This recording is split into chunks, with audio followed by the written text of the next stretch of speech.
ओळखा बघू हे काय आहे. शिमला मिरचीचा भरता आहे का? नाही, शिमला मिरचीचा भरता नाही. हे नॉनव्हेज खाणाऱ्यांसाठी मी खास बनवलेलं आहे. बघा अशा प्रकारे हे बनवलेलं आहे. आता तुम्हाला मी याची रेसिपी दाखवते. नमस्कार, मी प्रतिभा भार्गव कदम. आज तुम्हाला दाखवते शिमला मिरच्यापासून बनवलेलं भरता सुका जवला टाकून. हे फक्त नॉनव्हेज लोकांसाठी आहे. नॉनव्हेजसाठी नवीन रेसिपी आहे आणि एकदा तुम्ही ही करून बघा, खूप छान लागते. बघा अशी ही मीडियम साईजची शिमला मिरची घ्यायची. मी 4 घेतल्या, जास्त मोठ्या घ्यायच्या नाही आणि जास्त छोट्या नाही, मीडियम साईजची घ्यायची. आणि मध्ये त्याला असा होल काढून यात आतले बी जे आहे ते आपण पूर्ण काढून घ्यायचं. हे बघा अशा प्रकारे हे संपूर्ण असं वरून बीच्या साईडनीच आपण कापायचं. बाकी कुठे नाही चिर द्यायची. यायचं असं गोल हे कापून इथली जो बीचा भाग आहे तो काढून घेऊया आपण. हे बघा अशा प्रकारे हे आतलं सगळं बी निघालं जातं. हे बघा अशा प्रकारे हे सगळं काढून घ्यायचं आणि असे आपण हे 4 मिरच्या आपण आता या अशा कापून घ्यायच्या. अशा प्रकारे ह्या मी कापून घेतल्या. आता तुम्हाला याच्यात भरण्यासाठी जे लागतं साहित्य मसाला तो दाखवते तुम्हाला मी. हे बघा एक मी मीडियम साईजचा कांदा घेतलाय.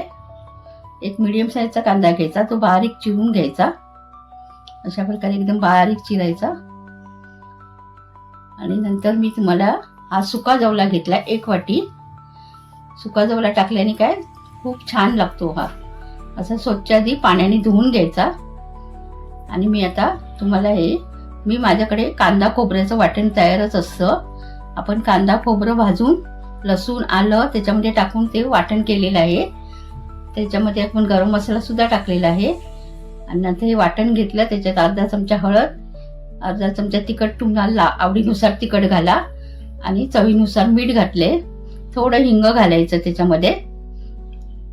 आणि 1 चमचा आपण बेसन घालूया. बेसन घातल्याने काय बाइंडिंग शिमला मिरची लाटून गच्च पकडलं जातं. आणि एक अर्धा लिंबाचा रस घालूया आपण. लिंबू पिळून घालायचं त्याच्यामध्ये, म्हणजे त्याला मच्छीचा जास्त वास येत नाही, छान लागतं. आंबट तिखट गोड असं छान लागतं. हे बघा असं. आणि हा बारीक चिरलेला आपण कांदा घालूया. आधी थोडा घालून बघूया, मग राहिला तर आपल्याला जास्त लागला तर पुन्हा एकदा घालूया. बघा अशा प्रकारे मी कांदा घातला. आणि हा सुका जवला हा पाण्यामध्ये भिजत घातलेला थोडा 1-5 मिनिटं. तो असं साफ पाणी त्यातलं निथळून घ्यायचं. असं साफ पिळून घ्यायचं, आपल्याला पाणी नाही ठेवायचं त्याच्यामध्ये. हा सुका जवला घेतलाय. सुका जवल्याने याची टेस्ट आणखीन छान लागते. आणि हे संपूर्ण आता हा मिक्स करून घेऊया मसाला. याच्यामध्ये हा संपूर्ण असा मिक्स करून घ्यायचा. खूप चवीला छान लागते ही भाजी. तुम्ही भाकरी सोबत किंवा चपाती सोबत खाल्लात तरी छान लागते, भातासोबत खाल्लात तरी चालेल.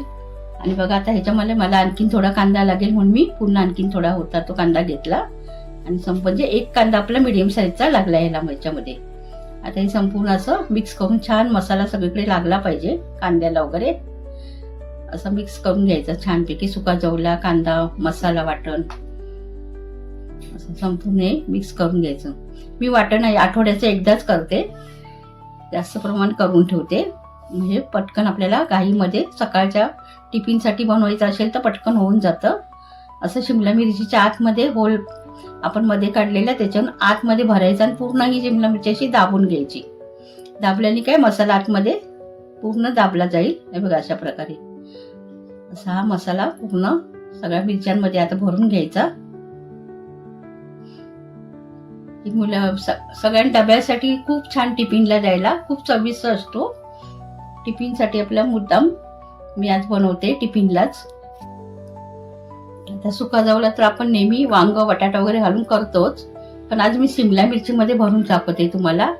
कारण शिमला मिरची मध्ये सुका जवला भरून घातला ना की खूप छान चवीला पण छान लागते. आणि मुलं सुद्धा आवडीने छान खातात हे शिमला मिरची. अशी तरी शिमला मिरचीची भाजी कोण कोण खायला पण बघत नाही. असा सुका जवला घालून केलात ना, जे नॉनव्हेज खाणारे आहेत ना ते आवडीने खातात. आणि व्हेज खाणारे आहेत ना त्यांना असं सुका जवला नाही घालायचा. त्याच्यामध्ये 1 बटाटा बॉईल करून तो या मसाल्यामध्ये सगळं मिक्स करून तो भरायचा. तो सुद्धा व्हेज साठी खूप छान आहे. मी ती सुद्धा एकदा रेसिपी तुम्हाला दाखवेल. अशा प्रकारे छान असा मसाला भरून घ्यायचा, पूर्ण मिरचीमध्ये भरला पाहिजे आणि पूर्ण असा दाबून घ्यायचा, म्हणजे आतमध्ये मसाला गच्च पकडला जातो. हे बघा अशा प्रकारे छान आता मसाला भरून झाला. बघा सगळ्या 4 मिरचींमध्ये मी हा मसाला भरला. आता आपला हा मसाला भरून झाला सगळा. आता आपण गॅसकडे जाऊया, थोडा वेळ गॅस चालू करूया. असा गॅस चालू करूया आणि मी एक कढई ठेवूया. त्याच्यावरती कढईमध्ये करायचं, थोडं तेल 1 चमचा जास्त घाला. 2-3 चमचे तेल घातले मी, आपले छोटे चमचे असतात ना ते. आणि 4 ते 5 आपले कढीपत्त्याची पानं घालायची. थोडासा हिंग घालायचा, कारण आपण मसाले सुद्धा घातले, मग ह्याच्यामध्ये थोडासा घालायचा. आणि ही मिरची अशी तेलावरती अशी ठेवून द्यायची. बघा अशा, ह्याला पाणी अजिबात वापरायचं नाही, वाफेवरती शिजवून घ्यायची मिरची. ती कशी 5-10 मिनिटात आपली शिजली जाते सुद्धा. आता बघा अशी तेलावरती सोडून ठेवायची आणि नंतर ह्याच्यावरती झाकण ठेवायचं आणि त्याच्यामध्ये पाणी ठेवूया, म्हणजे कशी वाफवली जाईल आतल्यात आणि वाफेवरती ती शिजली जाईल. 5 मिनिटं आपण असं ठेवून देऊया आणि नंतर 5 मिनिटांनी आपण ती पुन्हा ते झाकण काढून थोडं हलवून घ्यायचे. हे बघा आता आपले 5 मिनिटं झाली. आता थोडं आपण झाकण काढूया. हे बघा अशा प्रकारे ही तेलावरती थोडी नरम झाली. आता थोडी उलटी करून घेऊया आपण. अशा प्रकारे जरा हलवून घ्यायची आणि पुन्हा एकदा 5 मिनिटासाठी आपण ह्याला झाकण मारायचंय. आणि ती कशी लगेच नरम पडते, लगेच शिजली जाते, वेळ लागत नाही शिमला मिरचीला. असं कसं 4 साईडनी ती शिजली पाहिजे म्हणून ती शिमला मिरची याची परतवत राहायची. आणि थोड्या वेळ पुन्हा आपण आता झाकण मारूया आणि 5 मिनिटं पुन्हा झाकण मारूया की पुन्हा 5 मिनिटांनी आपण झाकण काढूया आणि पुन्हा आता अशी उलटी करूया. म्हणजे उलटी सुलटी केली ना की 4 बाजूनी शिमला मिरची शिजली जाते. हे बघा अशा प्रकारे थोडी अशी प्रेस करायची, थोडी दाबायची हलक्या हाताने, जास्त नाही दाबायचं, हलक्याने थोडी दाबूया आपण, म्हणजे त्या साईडनी सुद्धा शिमला मिरची छान शिजली जाईल आणि सर्व मसाला सुद्धा आतला शिजला जातो. आता याच्यामध्ये कोकम घालायची काही गरज नाही, कारण आपण लिंबूचा रस घातलाय म्हणून त्याच्यामध्ये कोकम नाही घातलं तरी चालेल. मग आता 3 ते 4 मिनिटं आली. आपण पुन्हा एकदा झाकण काढूया आणि ही पूर्ण आता हलवून घ्यायची. थोडी एका साईडने बघा शिजलेली आहे, थोडीशी शिजायची बाकी आहे, थोडी आपण ही परतून घेऊया. अशी छान अशी शिजली पाहिजे संपूर्ण. हे बघा ही छान अशी तेलामध्ये छान मिक्स झाली पाहिजे. अशी आता ही शिजली पूर्ण. बघा ही पण थोडी 2 मिनिटं आपल्याला आणखीन शिजायला लागेल. पूर्ण हलवली आता. हे बघा अशा प्रकारे. आता आपण याच्यावरती 2 ते 3 मिनिटं पुन्हा झाकण मारायचंय. 2 मिनिटासाठी झाकण मारूया आणि आता शिजली मिरची आपली गॅस बंद करूया.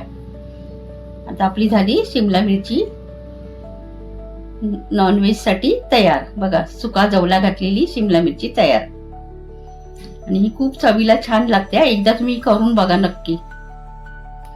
आता झाली आपली तयार सुका जवला घातलेली शिमला मिरची तयार. ही बघा छान दिसते पण छान आणि चवीला सुद्धा खूप छान लागते.